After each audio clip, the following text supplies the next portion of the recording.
After you have entered your students and finished entering your events, and they show up on your calendar, you are going to want to invoice your students.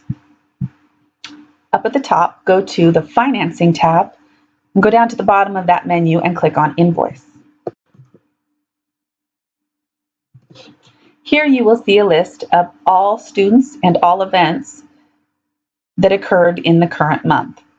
If you would like to select a different month to view, you can select that up on the top left menu.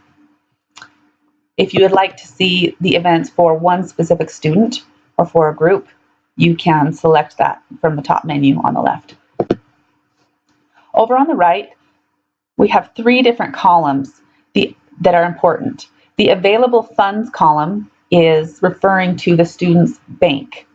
It's not an official bank, but it's your NoteRunner-Studio bank, where you track the funds that the student has given you. So if a student gives you a check, you would enter it into their bank. You can access that bank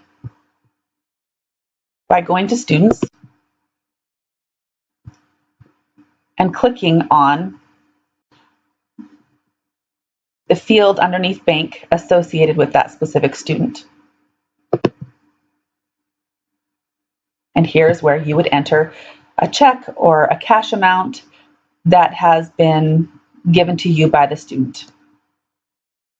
Eventually, this will also allow you to add an amount that was paid by PayPal, so you can track that here as well. So let's go back to the invoicing screen. The next column, the second to last column, is called it's the current month's charges. So in this case, it's October charges. This is the amount owed just for October. This next column, called previous balance, is the amount owed for all of the months prior to October. It's your outstanding balance that has not been paid up until October.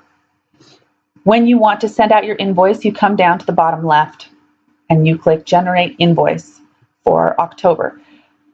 It will include, the invoice that will be sent will include your October charge and your previous balance. It will refer to it as your projected balance, as we will not have reconciled yet.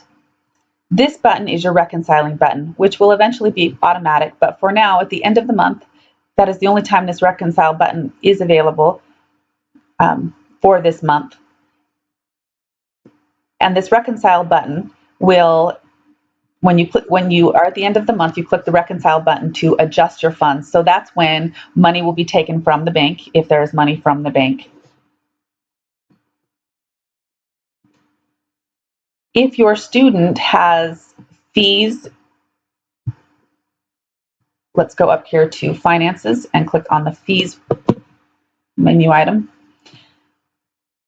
These are various fees for several of my students, and those fees will also be included on this invoicing page. So on this invoicing page, you will have all fees and all events that occurred in that month.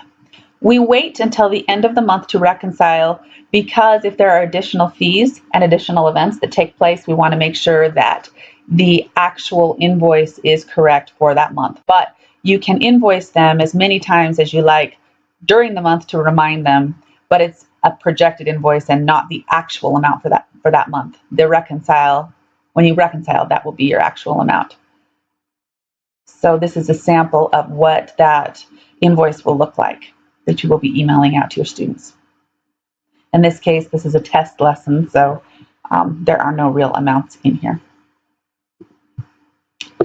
And that is a general overview of invoicing.